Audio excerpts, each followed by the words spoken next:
আমি নয়ন জলে চরণ ধোয়া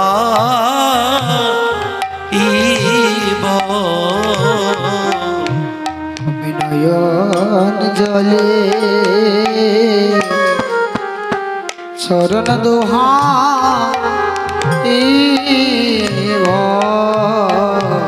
বহু ভাগ্যে ভক্তে চরণ পেলাম আমি নয়ন জলে চরণ ধোয়া বহু ভাগ্যে ভক্তে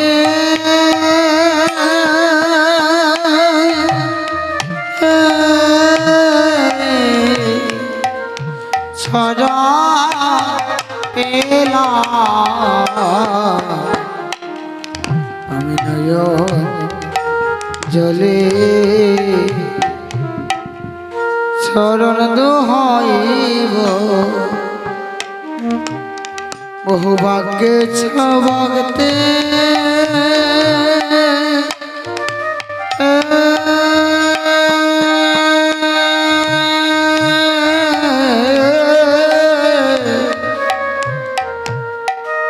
ছড়ান পেলাম আমি নয়ন জলে দোহাইব বহু ভাগ্যে ভক্তে ভক্তে চরণ পেলাম আজ নয়ন জলে দোহাইব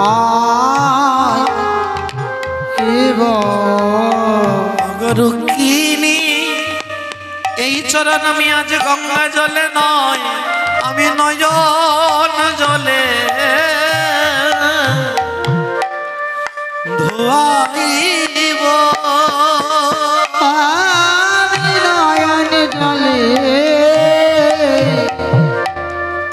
দোহাইব বহু ভাগ্যে ভক্তে চরণ পেলা আমি নয়ন জলে ধোয়াইব বহু ভাগ্যে ভক্তে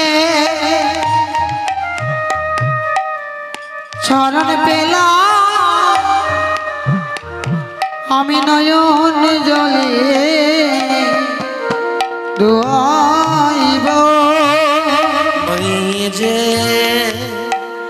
এই যে ভক্তের যুগল চরণ এ যে ভক্তে চরণ যুগল এই যে ভক্তের চরণ যুগল এ যে ভক্তের চরণ যুগল প্রেম ভক্তি দিতে ভরে মহাবল এই যে ভক্তে চরণ জল প্রেম ভক্তে দিতে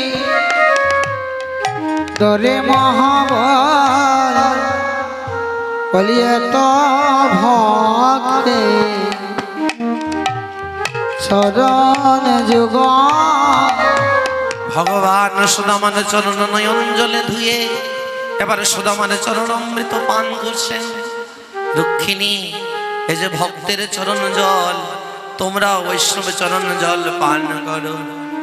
বৈষ্ণব চরণ ধুলি অঙ্গে মাগলে বৈষ্ণব চরণামৃত পান করলে বলে সর্ব পাপ দূরে যায় গো, সর্বপাপ দূরে যাই গো, সর্ব পাপ দূরে যায় গো, সর্বপাপ দূরে যাই গো, কৃষ্ণ ভক্তি কৃষ্ণ প্রেম হয় গো, সর্ব পাপ দূরে যায় গো, কৃষ্ণ প্রেম কৃষ্ণ ভক্তি হই গো, সর্ব পাপ দূরে যায় গো, কৃষ্ণ ভক্তি কৃষ্ণ প্রেম হই গো, সর্ব পাপ দূরে যায় গো। ভক্তি হই গো। তাই ভগবান সুদামার চরণ অমৃত পান করে এবার সৈক্য ভাবে বলেছেন, সখা এতদিন পর আমার কাছে এসেছিস, তুই আমার জন্য কি এনেছিস? ও সুদামা, তুই আমার জন্য কি এনেছিস রে? সুদামা বলছে, সখা তুই হলে দ্বারিকার রাজা, আমি তোকে কি দিতে পারি বল? ভগবান বলেন, তোর বগল ফাটায় কিসের পুটলি দেখা যাচ্ছে রে? ও সুদামা দেখি ওই পুটলিটা আমায় দে। সুদামা বলছে, না না ওঠাতে কিছু নয়। বলি, না না নিশ্চয় তুই কিছু এনেছিস, কেউ হয়তো না জানতে পারে, এই কৃষ্ণ ভালো জানে তুই কোনোদিন শূন্য হাতে আমার কাছে আসবি না, সেটা আমি ভালো জানি। দেখি ওই পুটলির মধ্যে কি আছে, দেখি দে দে দে, দেখি বৌদি আমার জন্য কি দিয়েছে। পুটলি খুলে দেখলেন 4 মুঠো ভিজে চিড়ে। সুদামা, আহা তুই আমায় এত ভালোবাসিস, মিষ্টি খাইয়ে খাইয়ে দাস দাসী আমার মুখটা মিষ্টি করে দিয়েছে, আমার মুখের স্বাদ পরিবর্তন করার জন্য তুই আমার জন্য চিড়ে এনেছিস সখা, তাও ভিজিয়ে এনেছিস যাতে গলায় না লাগে। সুদামা নয়ন জলে বুক ভেসে যাচ্ছে, বলছে, সখা রে আমি চিড়ে ভিজিয়ে আনিনি, আনবার কালে তোর কথা ভাবতে ভাবতে ওই চিড়ের দিকে তাকাতে তাকাতে তোর কথা ভাবছিলাম, ভাবতে ভাবতে আমার চোখের জলে চিড়ে ভিজে গেল, চোখের জলে ছিঁড়ে ভিজে গেল, আমার নয়ন জলে চিড়ে ভিজে গেল, নয়ন জলে ছিঁড়ে ভিজে গেল, আমি কেমন করে দিব বদনে ভেবে নয়ন জলে চিড়ে ভিজে গেল, কেমন করে দিব বদনে ভেবে নয়ন জলে ছিঁড়ে ভিজে গেল। সখারে গোবিন্দ বলছে, সখা আমায় কত দাস দাসী সোনার থালায় রূপর থালায় ক্ষীর সন্দেশ সাজিয়ে ভোগ লাগায়, কিন্তু কে পারলো তোর মতো নয়ন জলে ভিজে চিড়ে দিতে? আমাকে অনেকে তো অনেক সেবা দে, কিন্তু আমাকে এমনি ভাবে কেহ সেবা দে না, এইভাবে কেহ সেবা দে না, আমায় অমনি করে কেহ সেবা দে না, তেমনি করে কেহ সেবা দে না, ওই চোখের জলে চিড়ে ভিজিয়ে আমায় অমনি ভাবে সেবা দে না। চোখের জলে ছিঁড়ে ভিজালে তেমনি করে সেবা দে না। সখা দেখি, এই বলে ভগবান এক মুঠো চিড়ে যখন মুখে দিলেন, মনে মনে ভাবলেন তার বদলে সুদামাকে কি দেওয়া যায়, তার বদলে সুদামার দরিদ্রতা নাশ করলেন। দ্বিতীয় মুষ্টি চিড়ে যখন হাতে নিলেন, ব্রহ্মাণ্ডের ঐশ্বর্য সুদামাকে দিলেন। তৃতীয় মুষ্টি যখন মুখে দিলেন, তার বদলে ঠিক রাজমহলের মতো একটা মহল প্রদান করলেন। চতুর্মুষ্টি হাতে নিয়ে বললেন, এবার কি দেব? বৈকুণ্ঠ দিয়ে দেই। ভগবান ভাবছেন বৈকুণ্ঠ দিয়ে দেই 4 মুঠি চিড়ের বদলে। রুক্মিণী দেবী এসে হাতে ধরলেন, প্রভু আপনি সুদামাকে বৈকুণ্ঠ দিতে যাচ্ছেন, মনে রাখবেন বৈকুণ্ঠ যদি দিয়ে দেন তাহলে আপনাকে ছেড়ে সুদামার দাসিত্ব করতে হবে আমাদের, আমরা আপনাকে ছাড়া থাকতে পারবো না। এই বলে রুক্মিণী চতুর্মুষ্টি চিড়ে গোবিন্দের হাত থেকে কেড়ে নিলেন, দিতে দিলেন না বৈকুণ্ঠ। রুক্মিণী নিয়ে সেই চতুর্মুষ্টি চিড়ে গ্রহণ করলেন, সুদামার স্ত্রীকে বিবিধ অলঙ্কার এবং নবরূপ নবযৌবন প্রদান করলেন। এবার দুই বন্ধুর অপূর্ব মিলন। ভগবান সুদামাকে বসিয়ে আজ সুদামার মুখে গোবিন্দ তুলে দিচ্ছে, আর সুদামা তুলে দিচ্ছে গোবিন্দের মুখে। দুই বন্ধু একসঙ্গে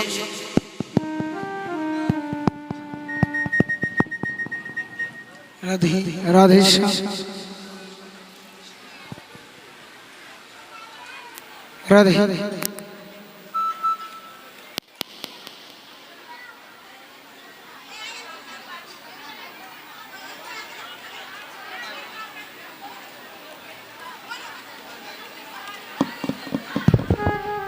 দুই সখার অপূর্ব প্রেম, অপূর্ব বন্ধুত্ব। এবার আনন্দে সুদামা থাকতে লাগলো দ্বারিকাপুরী। একদিন প্রভাত কালে উঠে গোবিন্দকে বলছে, সখা আমার সংসারে ফিরে যেতে হবে রে ভাই। তাই প্রভাতে উঠিয়া চলিল ব্রাহ্মণ, সন্তোষিয়া ব্রাহ্মণের পাঠান নারায়ণ। ভগবান রথাগ্রে তুলে স্বর্ণরথের মধ্যে সুদামাকে বসিয়ে বিদায় দিলেন।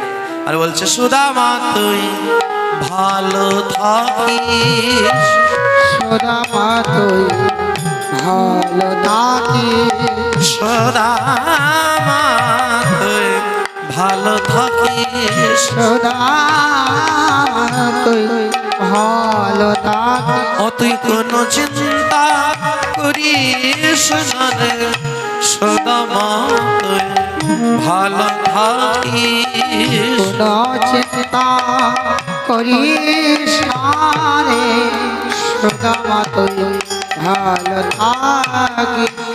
আজ রথে তুলে দিয়ে গোবিন্দ সুদামাকে বিদায় দিলেন। সুদামা যখন নিজ ঘরে এলো, ঘর আর চিনতে পারছে না। সারথী সারথী, আমি মনে হয় ভুল জায়গায় এসেছি, আমার কুড়ে ঘর, আমার তো এত বড় মহল নেই, তুমি আমাকে মহলের সম্মুখে নিয়ে এলে কেন? যাওয়ার একটু আগে যাও। এমন সময় কুচলা দেবী বের হয়ে ডাকছে, স্বামী আপনি সঠিক জায়গায় এসেছেন। গোবিন্দ এক মুঠি চিরের বদলে আমাদের দ্বারিকাপুরীর মতো মহল দিয়েছেন। শুধু আমাদের নয়, যাদের ঘরে 4 মুঠো চিড়ে ভিক্ষা এনেছিলাম প্রভু সমস্ত তাদের সমস্ত গোটা পাড়াকেও মহলে পরিণত করেছেন। জয় নিতাই। তাই কুচেলা সুদামাকে ঘরে নিয়ে গেল। এবার সুদামা আপন ঘরে ফিরে এলো, সুখে কৃষ্ণ ভজন করতে লাগলো। এই দেখুন, যদি ভগবানকে যদি ঠিকভাবে ধরা যায়, ঐশ্বর্য আপনা আপনি আসে। ঐশ্বর্যের পিছনে ভক্তদের পালাতে হয় না, ঐশ্বর্য আপনা আপনি পিছনে আসবে। জয় রাধে। আপনি গোবিন্দকে ধরার চেষ্টা করুন মাননীয় ভক্তমণ্ডলী, আপনারা কৃষ্ণকে আপন করুন, আপনাদের পিছনে মান সম্মান অর্থ যশ প্রতিষ্ঠা আসবে, আপনার পালাতে হবে না। এবং শান্ত হৃদয় শান্ত মতি নিয়ে ভগবানের উপাসনা করবেন। ঘরে থেকেই কৃষ্ণ আরাধনা হয়। তাই আমার বিনম্র অনুরোধ, আমি যে প্যান্ডেলেই যাই সেই আসলেই আমি এই কথা বলি, আপনারা হরি ভজন করবেন, কৃষ্ণ ভজন করবেন, কৃষ্ণ নাম করবেন। এই হরি ভজনে যে সুখ, সেই সুখ কাউকে বলে ভাষা দিয়ে বোঝানো যাবে না। যারা হরি ভজন করে তারাই বুঝবে, সেই রসের রসিক যারা, তারাই বুঝবে সেই রসের মর্ম। জয় রাধে। তাই ভক্ত জানে ভগবানের মিলন হইল, ভগবানের মিলন হইল, চাঁদ বদনে সবাই মিলে হরি হরি বল, চাঁদ বদনে সবাই মিলে হরি হরি বল। জয় রাধে শ্যাম, জয় রাধে শ্যাম, জয় রাধে শ্যাম, জয় রাধে শ্যাম, জয় রাধে শ্যাম, জয় রাধে শ্যাম, জয় রাধে শ্যাম। তাই বেলা 3 ঘটিকা ভেজে গিয়েছে, তার উপরে বাজছে বেলা থাকতে মহন্তগণকে বিদায় দিতে হয়। তাই আমরা আর বিলম্ব না করে মহন্তগণকে বিদায়, মহন্ত বিদায় কীর্তনে প্রবেশ করছি। কমিটির ভাই যা দুজন এসে নিচের কার্পাটগুলো তুলে দেন, যাতে আমরা আসলে দধি বঞ্জন করতে পারি। জয় নিতাই।